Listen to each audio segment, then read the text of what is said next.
और इसी ballistic missile को लेकर मिशन दिव्यास्त्र की बात होती है। यानी इस साल मिशन दिव्यास्त्र न्यूज़ में आता है, और मिशन दिव्यास्त्र जो न्यूज़ में आता है उसके पीछे जो कंसेप्ट होता है वो अग्नि 5 मिसाइल ही होता है। अग्नि 5 एक तरह का बैलिस्टिक मिसाइल होता है। अब देखो, पहले मैं आपको इस टॉपिक को शुरू करने के पहले कुछ मैं ज़रा बेसिक चीज़ें बता देता हूँ, ठीक है। और बेसिक चीज़ें बताने के बाद ही अगर हम डिफेंस को शुरू करें तो चीज़ें पढ़ने में अच्छी होंगी। पढ़ने का मतलब समझ पाएंगे आप कहना क्या चाहता हूँ मैं। देखो, जब हम किसी मिसाइल्स को पढ़ते हैं तो उसके पीछे कुछ पैरामीटर्स होते हैं, ठीक है। जब भी आप किसी मिसाइल्स को पढ़ते हैं उसके कुछ पैरामीटर्स होते हैं, उन पैरामीटर्स को आपको समझना होगा, और उन्हीं पैरामीटर्स के बेस पर हम लोग यहाँ पर डिफरेंट तरह की स्टडी करने वाले हैं। पहला, जब हम स्टडी ऑफ मिसाइल्स करते हैं तो उनका एक पैरामीटर होता है study of missile on the basis of nature, यानी प्रवृत्ति के आधार पर हम मिसाइल्स को दो तरीके से पढ़ते हैं। एक जिसे हम कहते हैं बैलिस्टिक मिसाइल, बस 10 मिनट में ये बेसिक पूरा ख़त्म करता हूँ। एक बैलिस्टिक मिसाइल होता है और दूसरा जिसे हम कहते हैं क्रूज़ मिसाइल। तो ये दो मिसाइल्स होते हैं, one is the ballistic missile and second is the cruise missile. Ballistic missile जो होता है वो एक्चुअल में पैराबोलिक पाथ से चलता है, इस तरह के परवलयाकार पथ से चलता है, और जो क्रूज़ मिसाइल होता है वो हॉरिजॉन्टल टू द सरफेस चलता है। यानी अगर हम इसकी बात करें तो यहाँ पर हर मोमेंट ऑफ टाइम में देखो तो पोजीशन चेंज हो रहा है, कभी ऊपर जा रहा है कभी नीचे जा रहा है, यानी यहाँ एटमॉस्फेयर हमेशा बदल रहा होता है। लेकिन क्रूज़ मिसाइल्स में हमेशा देखो तो ये हमेशा एक ही एटमॉस्फेयर में होता है, क्योंकि ये एक ही एटमॉस्फेयर में सीधा चल रहा होता है। तो ऐसे भी पूछ सकता है कि ऐसा कौन सा मिसाइल है जो एवरी मोमेंट ऑफ टाइम अपने एटमॉस्फेयर को चेंज करता है, बैलिस्टिक, और ऐसा कौन सा प्रवृत्ति का मिसाइल है जो हमेशा स्ट्रेट चलता है, तो आंसर है सर क्रूज़। और अगर हम आपसे डिस्टेंस की बात करें, सबसे ज़्यादा डिस्टेंस की अगर किसी बैलिस्टिक मिसाइल की न्यूज़ करें तो अग्नि 5 है, वही अग्नि 5 जो चर्चा का विषय रहा है, ओके। और अग्नि 5 की डिस्टेंस करीब आप देखो तो 5000 किलोमीटर के आसपास आपको मिल जाती है। वहीं दूसरी तरह अगर हम क्रूज़ मिसाइल की बात करें, इसमें सबसे ज़्यादा दूरी तक का जो मिसाइल है जो भारत के पास, उस पर एक निर्भय है जो कि लगभग 1000 किलोमीटर तक का है। इसके अलावा अगर आप देखो तो ब्रह्मोस स्टिल इसकी डिस्टेंस करीब 290 किलोमीटर के आसपास होती है। It is also a part of cruise missiles. तो ये थोड़ा सा ध्यान रखना, क्योंकि जो अग्नि 5 है, जो अपडेट्स है करंट अफेयर्स का है, वो एक्चुअल में बैलिस्टिक नेचर का मिसाइल है। बैलिस्टिक आपको समझ में आ गया होगा, परवलयाकार पथ से जाता है, पैराबोलिक पाथ से। और वैसे भी हमें दोनों तरह के मिसाइल की ज़रूरत होती है। अब पता नहीं, मान लो एक फाइटर प्लेन को दूसरे फाइटर प्लेन से लड़ाई करनी है तो सीधी दे दो, ठीक है। और मान लो इंडिया से चाइना में वार करना है, तो चाइना इधर बीच में हिमालय है, तो भैया उसको ऊपर करके कैसे जाएगा, निकलेगा, तो डेफिनेटली बैलिस्टिक नेचर चाहिए। और वैसे भी हमें अलग अलग नेचर के मिसाइल चाहिए, अलग अलग नेचर पे वार करना होता है, कम दूरी, अधिक दूरी, काफ़ी चीज़ें, इसीलिए मिसाइल को हम डिस्टेंस के बेस से भी पढ़ाई करते हैं। So study of missile on the basis of distance की अगर हम बात करें, so study of missile on the basis of distance अगर हम बात करें तो यहाँ पे भी अलग अलग टर्म आते हैं। जैसे एक टर्म आपको मिलता है डिस्टेंस के बेस पे, जिसे आप कहते हैं short range missiles. The one is called as a short range missiles, okay, one is called as a short range missiles. दूसरा जिसे आप कहते हैं मीडियम रेंज मिसाइल्स। पहले बेसिक कंसेप्ट थोड़ा सा बैठा लो, कंसेप्ट समझ लो, ठीक है। तीसरा जिसे कहते हैं इंटरमीडिएट रेंज मिसाइल, और चौथा जिसे हम कहते हैं इंटरकॉन्टिनेंटल मिसाइल। तो ये बच्चा डिस्टेंस के बेसिस पे हो गया। और यहाँ पे जो शॉर्ट रेंज होता है उसकी डिस्टेंस होती है करीब 0 से लेके 500 किलोमीटर तक, गॉट इट, डिस्टेंस। अगर 500 किलोमीटर प्लस है और लेकर लगभग 2000 किलोमीटर तक है तो ये होता है मीडियम रेंज। और 2000 किलोमीटर प्लस हो जाइए और 5000 किलोमीटर तक का डिस्टेंस अगर बोलिए तो ये हो जाता है इंटरमीडिएट। और 5000 या 5000 कहीं 5500 किलोमीटर भी लिखा गया है उससे प्लस, लेकिन आप 5000 रखिए। ये जो होता है, ये होता है बच्चा intercontinental missile. So these are the different missile जो आपके सामने हैं, short range missile, medium range missile, intermediate range missile और intercontinental missile. This is the study of missile on the basis of distance. तो ये थोड़ा सा ध्यान रखिएगा, short range, medium range, intermediate और इंटरकॉन्टिनेंटल, ठीक है। अब अगर मान लो अग्नि 5 की हम बात कर रहे हैं और वो 5000 किलोमीटर को टच करता है, इसका सीधा मतलब है कि इंटरकॉन्टिनेंटल को ही कहीं कहीं पर लॉन्ग रेंज मिसाइल के नाम से भी बोला गया। तो कंफ्यूज मत होना, इंटरकॉन्टिनेंटल या लॉन्ग रेंज, और कंसेप्ट होगा तो जान लेना कि अच्छा ठीक है 5000 किलोमीटर से और उससे दूर वाले जो मिसाइल्स होते हैं दे आर द इंटरकॉन्टिनेंटल। थोड़ा बहुत आपको किताबों वगैरह में यहाँ डिस्टेंस प्लस माइनस मिलेगा, वो कोई डिस्कशन का मुद्दा नहीं है, ठीक है ना। आप कॉन्सेप्ट्स की तरह लगभग इतने डिस्टेंस को दिमाग में रखिए, आपको कॉन्सेप्ट समझने में काफ़ी मदद मिलेगी। एक और पैरामीटर है स्टडी ऑफ मिसाइल, लॉन्चिंग के आधार पर अगर हम बात करें study of missile on the basis of, अगर हम लॉन्च बात करें, जो हम मिसाइल्स को भेजते हैं उसके आधार पर जब हम मिसाइल्स की बात करते हैं इसमें कई टर्म्स आते हैं। जैसे एक आता है जिसे कहते हैं surface to surface missile, surface to air missile, air to air missile, air to surface missile, interceptor. Got it, interceptor. ये नाम आपको कई बार इस टॉपिक में मिलने वाला है, पूरा का पूरा जो मैं आपके यहाँ पढ़ाने वाला हूँ। इंटरसेप्टर, और इसके अलावा एक और होता है anti satellite weapons, anti satellite weapon, जिसका भारत ने टेस्ट किया है 2019 में। बताता हूँ ये सारे के सारे टर्म्स क्या बताते हैं, इनको समझने के लिए एक छोटा सा एक लाइन खींचता हूँ और इससे ज़रा समझना ईजिली यू कैन अंडरस्टैंड। जैसे मान लो एक सतह है, ये सरफेस और ये सरफेस है, ये एयर और ये एयर है। अब किस लेवल पे वार करना मैंने आपको पहले ही बोला, इसी हिसाब से हमें बहुत तरह के ऑप्शंस और मिसाइल होने चाहिए। तो अगर मान लो मिसाइल इस तरीके से बात करना है, सरफेस टू सरफेस, ये सरफेस टू एयर, ये एयर टू एयर, ये एयर टू सरफेस, ये आप समझ सकते हैं, ईजिली समझ सकते हैं। और एक अगर आपने रामायण और महाभारत देखा होगा तो आप इंटरसेप्टर भी समझ सकते हैं। इंटरसेप्टर को समझाने के लिए मैं बोलूँ तो एक तरह से एंटी मिसाइल मिसाइल होता है। Got it, it is a anti missile missile होता है। Got it, anti missile missile होता है। ठीक है, इतने सिंपल तरीके से आपको जनरली किसी यूट्यूब पे इस तरह से कंसेप्ट नहीं बताए गए हैं, तो इसलिए इन चीज़ों को पहले बेसिक समझ। अब आगे आने वाले टाइम में तो ये यूट्यूब पे तो अब कॉमन हो जाएंगे, हर टीचरों के पास से आपको इस तरह की चीज़ें मिलेंगी, लेकिन पहले बेसिक समझ लो। ठीक है, इसलिए मैंने किताब भी लिखते समय या फिर लेक्चर लेते समय पहले मैं बेसिक पे बड़ा काम करता हूँ। ठीक है, ये थोड़ी ना उठाइए और सीधे ख़त्म कीजिए, करंट्स हो ही नहीं सकता, क्योंकि यूपीएससी का करंट भी एक कंसेप्ट होता है, फैक्ट थोड़ी ना होता है कि चौहद्दी पूछ देगा या क्या डेटा है बता दो, है ना, ऐसे क्वेश्चंस नहीं आते वहाँ पे। ठीक है, अगर वहाँ पे कुछ फैक्ट्स भी आते हैं तो वहाँ पर कंसेप्ट्स आपको पता है तो आप कर सकते हैं।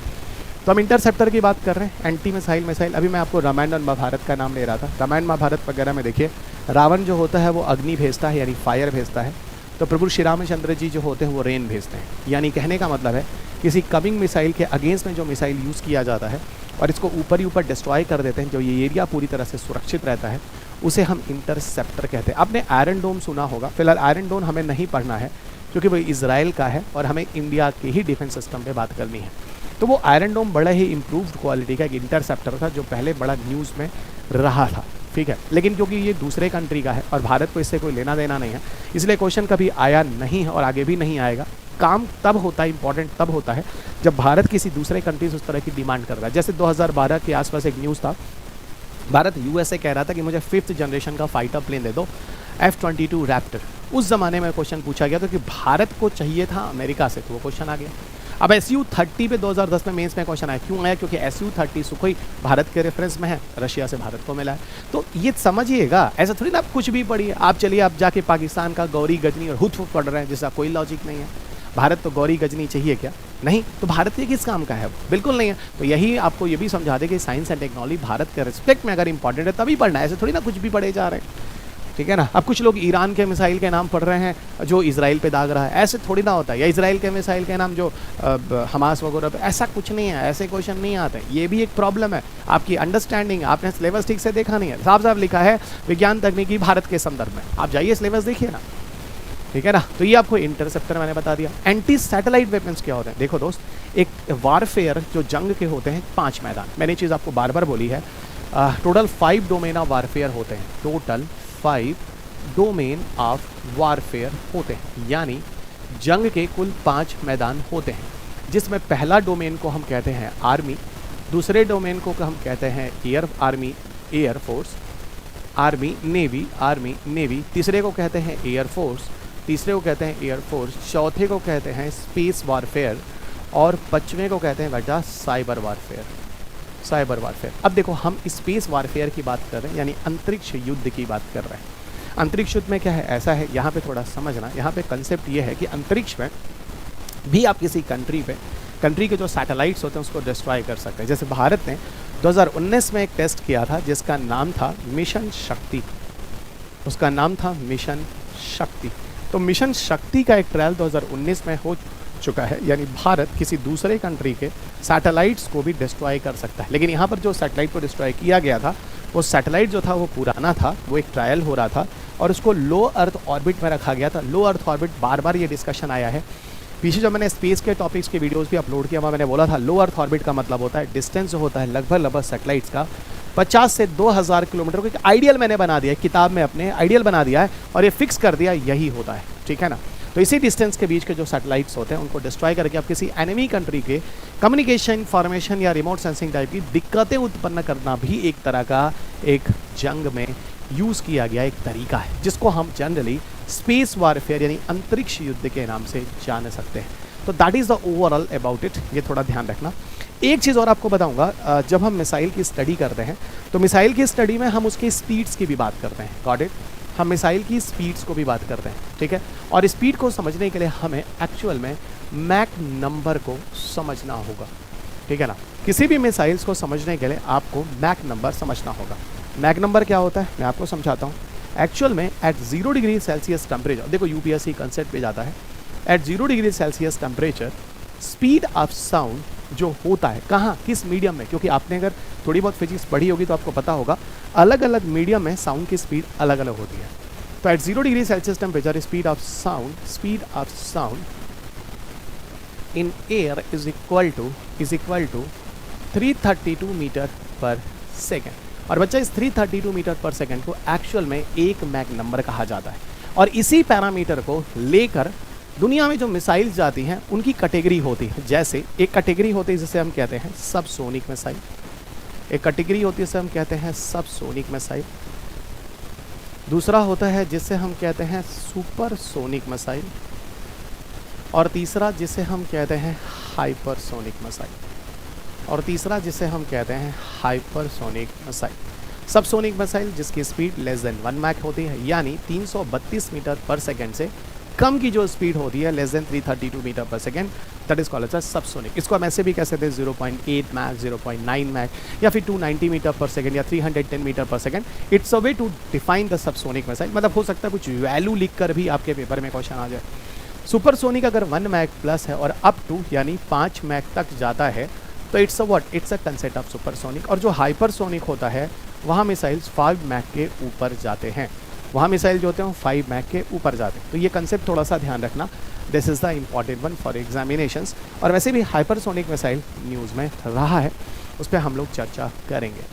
तो इट्स ओवरऑल एक बात और आपको बता दूँ यहीं पर, जो वॉरहेड्स होते हैं, वॉरहेड्स का मतलब होता है गोला बारूद। देखो किसी स्पेसक्राफ्ट सैटेलाइट्स के अंदर जो पेलोड होता है वो पेलोड होता है, कोई सेंसर होता है, कोई कैमरा होता है, कोई एंटीना होता है। इस तरह की चीज़ें होती हैं जिसकी मदद से कोई सैटेलाइट अपनी किसी कक्षा में लगाकर फिर वहाँ से काम करता है। ठीक, कक्षा का कंसेप्ट मैंने आपको नहीं समझाया, वो स्टैटिक है ना। और मैं आपको बार बार कहता हूँ कई कक्षाएं हैं जो आपको पढ़नी होती हैं, polar orbit, polar synchronous orbit, global GPS का orbit, geostationary earth orbit, geosynchronous orbit और जियो सिंक्रोनस ट्रांसफर ऑर्बिट। और इसके अलावा आदित्य L1 में जो L1 पॉइंट्स पर रखा गया है वहाँ पर भी एक ऑर्बिट बनता है, उसको कहते हैं हेलो ऑर्बिट, ठीक है ना। तो पीछे जो आदित्य L1 बताया उसके लिए भी एक ऑर्बिट होता है, शायद मैंने नाम लेना भूल गया था जब डिस्कशन कर रहा था स्पेस का। उसमें आप देखिएगा उस ऑर्बिट को जहाँ पर बैलेंस इक्विलिब्रियम आ जाता है L1 पॉइंट पर, उसको हेलो ऑर्बिट कहते हैं। तो ये 6 से 7 ऑर्बिट हैं जो आपको पढ़ने होते हैं।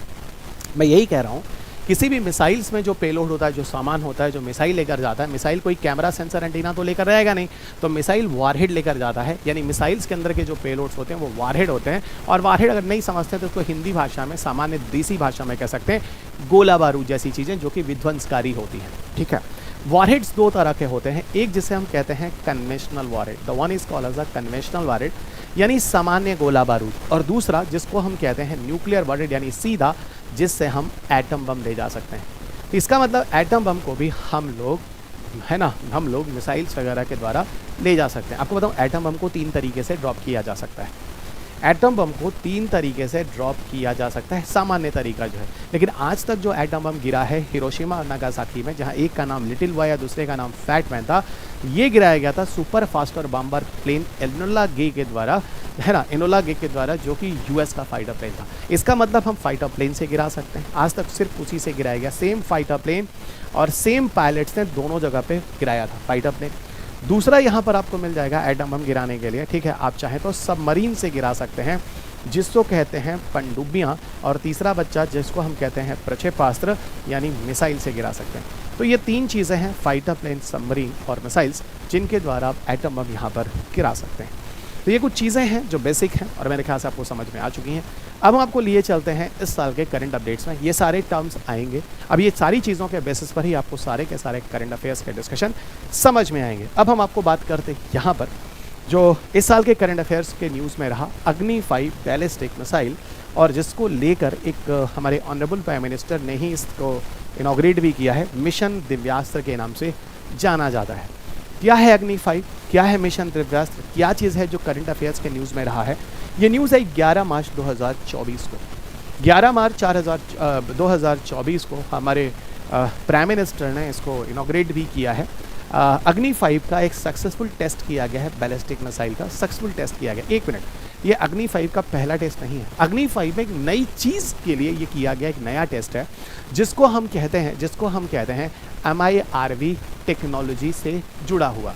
यानी जो अग्नि 5 जो बैलिस्टिक मिसाइल की टेस्टिंग की गई है, यहाँ पर एक नई चीज़ है जो इसमें साथ साथ लाई गई है, जिसको कहते हैं MIRV कैपेबिलिटी, जिसका पूरा नाम होता है multiple independently targetable re entry vehicle, MIRV के नाम से जाना जाता है। MIRV एक बड़ी अच्छी इम्प्रूव टेक्नोलॉजी होती है, इसके बारे में आपको बताता हूँ, और इसका ट्रायल अग्नि 5 की मदद से होता है। MIRV टेक्नोलॉजी सबसे पहले US में 1970 में लाई गई थी, और ये इंटर कॉन्टिनेंटल बैलिस्टिक मिसाइल के फॉर्म में लाया गया था। इंटर कॉन्टिनेंटल देखो एक टर्म है जो 5000 से ज़्यादा किलोमीटर की डिस्टेंस के लिए बोलते हैं। बैलिस्टिक जो पैराबोलिक पाथ से होता है। देखिए अब यहाँ पर कुछ दिक्कत ही नहीं है, जो टर्म्स लिखे जा रहे हैं आपको समझ में आ रहे हैं। क्यों? क्योंकि आपके बेसिक्स क्लियर है। करंट अफेयर्स भी तब समझ में आता है, चाहे इकोनॉमी पढ़ो, चाहे कोई और भी सब्जेक्ट पढ़ो, पॉलिटी पर, जब तक उसका कंसेप्ट नहीं समझ में आता।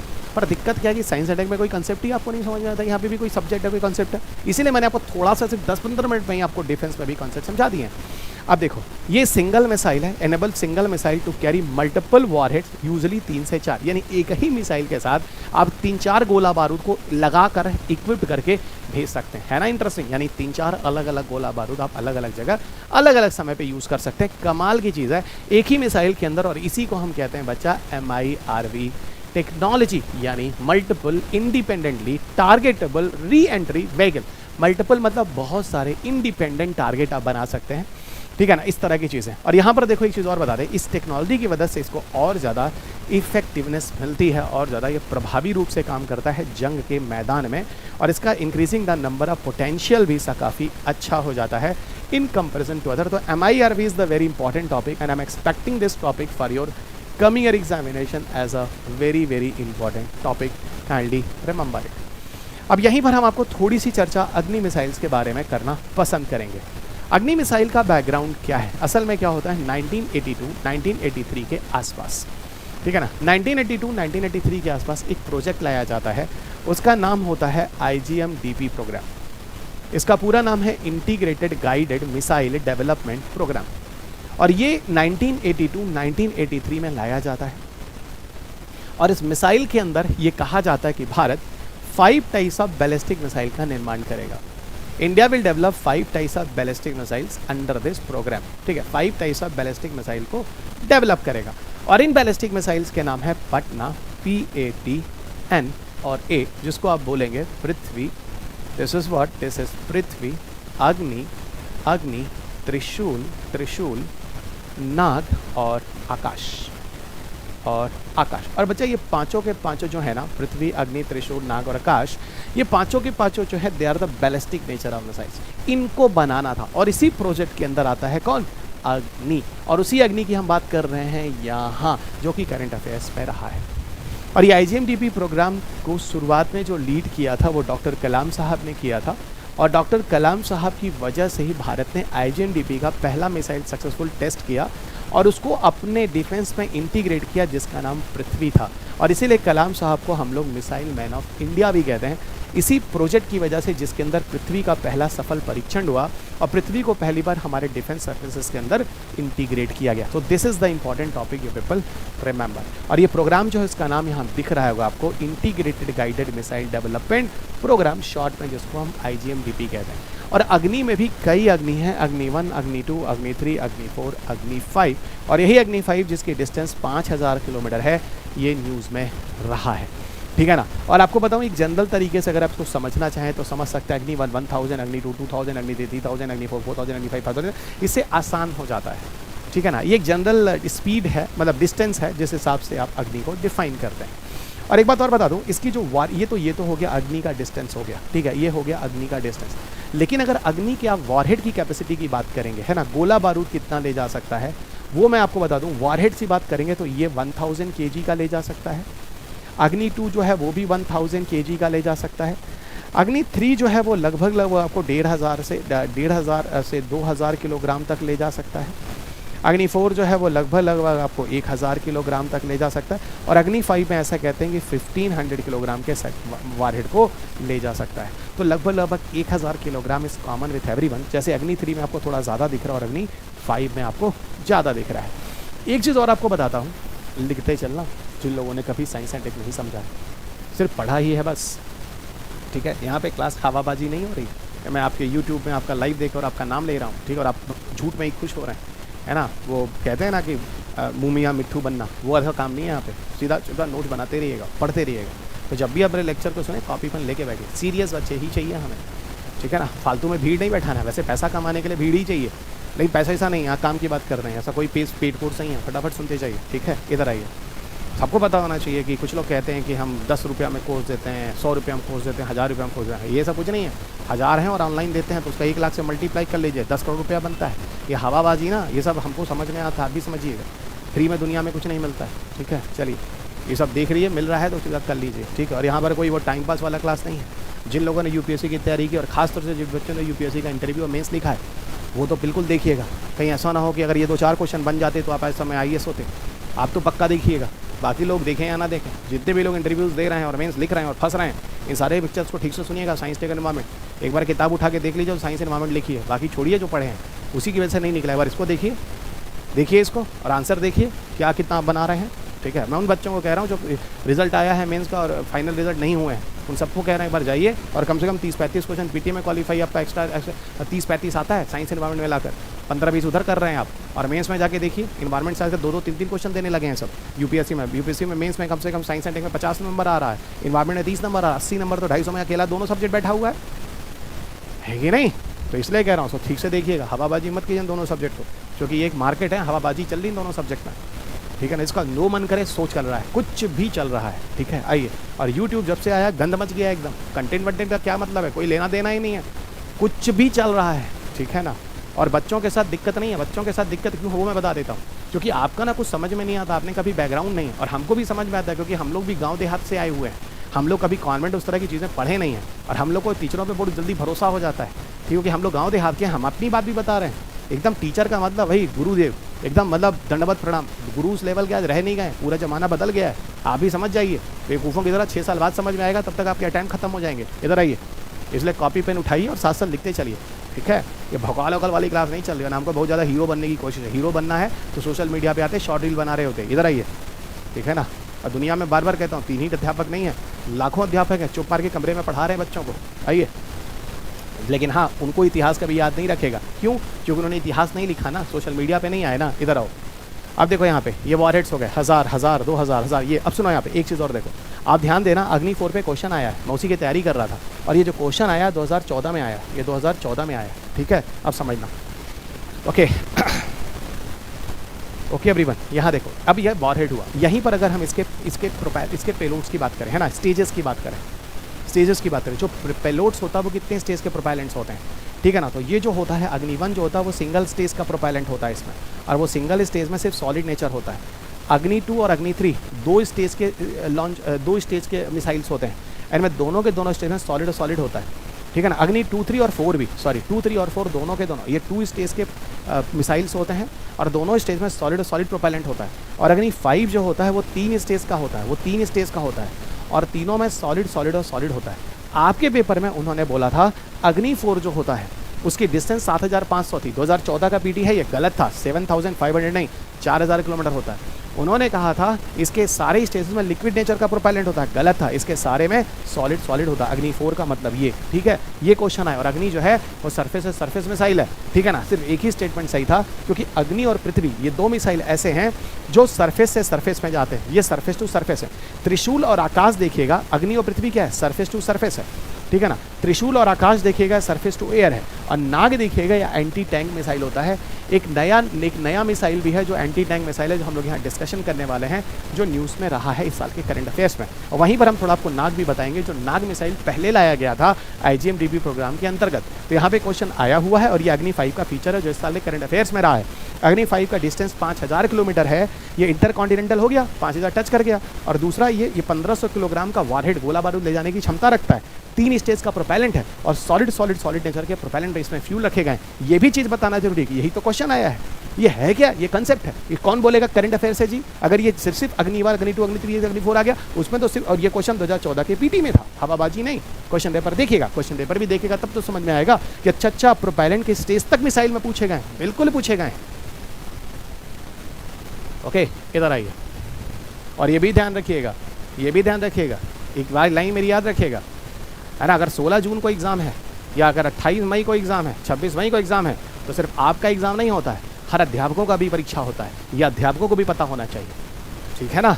वो अलग बात है कि एक क्वेश्चन कहीं एक लाइन से फंस गया तो टीचर ड्रामा करना शुरू कर देता है। एक क्वेश्चन से सिलेक्शन नहीं होता है, और एक सब्जेक्ट से सिलेक्शन नहीं होता है। ठीक से पढ़िए, ठीक से करिए, तो एग्ज़ाम हमारा भी है, हम भी आपके साथ एग्ज़ाम देते हैं, क्योंकि जो हमने साल भर पढ़ाया है वो प्रूफ किस दिन होता है, उस दिन होता है। और मैं आज तक कभी फेल नहीं हुआ हूँ, ये बच्चे बताते हैं, ठीक है। और इस बार आपको प्रूफ करना है। मैं ना ड्रामे से नहीं प्रूफ होगा कि मैं अच्छा टीचर हूँ, आपके सिलेक्शन से प्रूफ होगा। ये बातें मैंने बार बार क्लास से बोली हैं। आप सिलेक्शन लीजिए तब मेरा नाम बोलिए, ठीक है ना। सोशल मीडिया पे 1 करोड़ का एडवर्टाइजमेंट करके तो मैं महान बन जाऊँगा, लेकिन नहीं, आपके प्रूफ आपके सिलेक्शन से होगा। Proof me I am a best teacher, ठीक है। चलिएगा, इसलिए मैं मेहनत कर रहा हूँ, क्योंकि मुझे भी तो यहाँ से जाने के बाद कुछ चाहिए कि मैंने कुछ करके आया हूँ ऊपर जब निकलूँगा, ठीक है ना। नहीं तो लूट खसोट और यही चीज़ें रह जाएंगी दुनिया भर। हमें दूसरों में डिफरेंस क्या रह जाएगा? ये देखिए, APJ कलाम साहब का नाम मैंने यहाँ ले लिया है, गुरु रहे हैं हमारे। 1982-83 का नाम हमने ले लिया है, ठीक है। नोडल एजेंसी है जो integrated guided missile development programme लेकर आई है, ऑफकोर्स वो DRDO होगा, और कौन होगा? भारत का लीडिंग ऑर्गेनाइजेशन है, ठीक है, ये है। और ये पृथ्वी, अग्नि, त्रिशूल, नाग और आकाश, ये पाँचों के पाँचों हैं आपके सामने हैं, ठीक है ना, आपके सामने। और ये भी आपको बता दिया कौन सरफेस है, ये दोनों के दोनों क्या है, सरफेस टू सरफेस है। पृथ्वी और त्रिशूल, सॉरी, पृथ्वी और अग्नि, है ना, ये दोनों के दोनों सरफेस टू सरफेस है। आकाश और त्रिशूल सरफेस टू एयर है। नाग पूरी तरह से टैंक भेदी है, एंटी टैंक मिसाइल्स है। ये थोड़ा सा ध्यान रखिएगा, यहाँ पर एक बार और रिपीट हुआ है। तो MIRV is the very important topic, ध्यान रखिएगा। MIRV टेक्नोलॉजी जो हम बात कर रहे हैं, एक ही साथ मिसाइल में कई वारहेड को ले जाना और कई जगह इधर उधर गिराना, है ना, ये कैपेसिटी जो भारत में अग्नि 5 के अंदर लाई गई, जो काफ़ी चर्चा का विषय रहा। MIRV is the important topic for examinations. दुनिया में कई कंट्रीज़ के पास MIRV टेक्नोलॉजी है ना, और वो न्यूक्लियर पावर चीज़ों को ले जा सकते हैं, एटम बम भी मिसाइल से ले जा सकते हैं। इनमें US है, यूनाइटेड किंगडम है, फ्रांस है, रशिया है, चाइना है, और अब हमारा देश भारत भी है। ऐसा नहीं है, पाकिस्तान ने भी MIRV टेक्नोलॉजी का टेस्ट किया है, लेकिन अभी तक वो चीज़ उनकी आर्मी डिफेंस सिस्टम में इंटीग्रेट नहीं हुई है। इंडिया का अग्नि 5 जो है वो भी MIRV टेक्नोलॉजी है, और उसका पहला टेस्ट जो है ना, demonstrating the capacity to deploy multiple warhead in the single launch, ये भारत ने कर लिया है, ठीक है। MIRV technology initially develop to enhance offensive capabilities, ठीक है। मल्टीपल वॉरहेड्स को इंडिपेंडेंटली हम गिरा सकते हैं। चीज़ें रिपीट हो रही हैं, इनमें और ज़्यादा बताने की ज़रूरत नहीं है। तो काइंडली रिमेंबर MIRV टेक्नोलॉजी, जो कि आपके पेपर के लिए मोस्ट इंपॉर्टेंट टॉपिक है इस साल भी और आगे आने वाले सालों के लिए भी। एज अ स्टैटिक भी ध्यान रखिएगा, जिसको अग्नि 5 के अंदर इंटीग्रेट किया गया। और अग्नि 5 को अगर पीछे के कंसेप्ट से जोड़ता है तो भैया IGMDB के साथ जोड़ लेना। यहाँ पर कुछ और भी मिसाइल्स हैं, जो कुछ मिसलेनियस मिसाइल्स हैं, और मुझे लगता है मुझे डिस्कशन करना चाहिए, जिसमें से एक नाम आता है ब्रह्मोस का। ब्रह्मोस मिसाइल वैसे भी ये काफ़ी पुराना मिसाइल है, और इसके लिए इंडिया और रशिया के बीच डील हुआ था। इसमें 2 पवित्र नदियों के नाम यूज़ किए गए हैं, ब्रह्मपुत्रा और दूसरा मास्कोवा। ये ऐसे क्वेश्चन आते नहीं हैं, ठीक है ना। और ये दोनों पवित्र नदियाँ जो हैं, एक इंडिया की एक रशिया की हैं, उसी के नाम पर ये प्रोजेक्ट का नाम ब्रह्मोस रखा गया। ब्रह्मोस एक तरह का सुपरसोनिक मिसाइल है। सुपरसोनिक का मतलब है जिसकी स्पीड 1 मैक से ज़्यादा 5 मैक के बीच आता है, और क्रूज मिसाइल है, यानी सीधा ज़्यादा है, ठीक है। ब्रह्मोस के साथ एक चीज़ और है, इसको ऑल प्लेटफॉर्म से यूज़ कर सकते हैं। अच्छा, कभी ऐसा नाम आए ऑल प्लेटफॉर्म, तो ऑल प्लेटफॉर्म का बच्चा मतलब होता है कि इसको आर्मी के लिए भी, नेवी के लिए भी और एयरफोर्स के लिए भी हर जगह के लिए यूज़ कर सकते हैं। इसका मतलब होता है ऑल 3 प्लेटफॉर्म्स, ओके, हर जगह से इसको यूज़ कर सकते हैं। देखिए लिखा भी है, लैंड से, एयर से और सी से। पहला ऑपरेशनल इसका होता है 2006 से with the help of Russia. इसका रेंज 300 से 500 किलोमीटर है।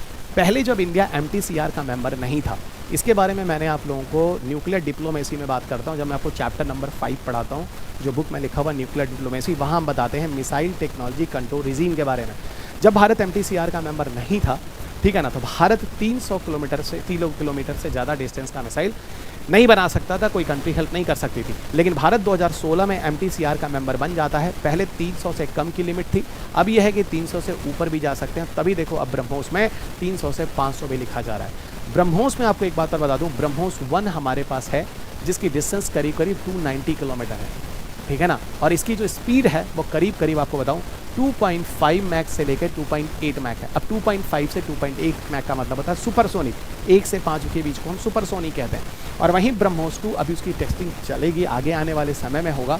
ऐसा कहते हैं लगभग 5 से 6 साल अभी और लग जाएंगे ब्रह्मोस 2 को बनने में, जिसकी स्पीड 8 मैक बोली जा रही है। और 8 मैक का मतलब होता है बच्चा हाइपरसोनिक, बेसिक पढ़ने का फ़ायदा, ठीक है। ये अभी आगे भविष्य में 5-6 साल में आएगा, तो ये चीज़ भी हमेशा चर्चा का विषय रहा है, इसे ध्यान रखेंगे। कुछ और भी फ्यूचरिस्टिक मिसाइल है, टेक्नोलॉजीज़ है जो भारत यूज़ करने वाला है, जैसे अस्त्रा है। अस्त्रा जैसे एक beyond visual range air to air missile है, करंटली अंडर इंडक्शन है, अभी देखते हैं, अभी इंडक्ट नहीं हुआ है, अभी अंडर इंडक्शन है, अभी इसमें टेस्टिंग बाकी है। रुद्रम जो है एक new generation anti radiation missiles है ना, रेडिएशन वगैरह को रोकने वाला मिसाइल है ना, इनिशियल टेस्टिंग इसकी चल रही है। India actively testing hypersonic technology की टेस्टिंग कर रहा है, जो 5 मैक और उसके बियॉन्ड जाएगा। और मिशन शक्ति के बारे में भी आपको बता दूं, इंडिया का एक सक्सेसफुल टेस्ट हो चुका है, जो एंटी सैटेलाइट है, जो मैंने आपका था स्पेस वॉरफेयर में शुरुआत में ही मैंने बता दिया था। ये कुछ अपडेट्स हैं, इनको थोड़ा सा ध्यान रखिएगा।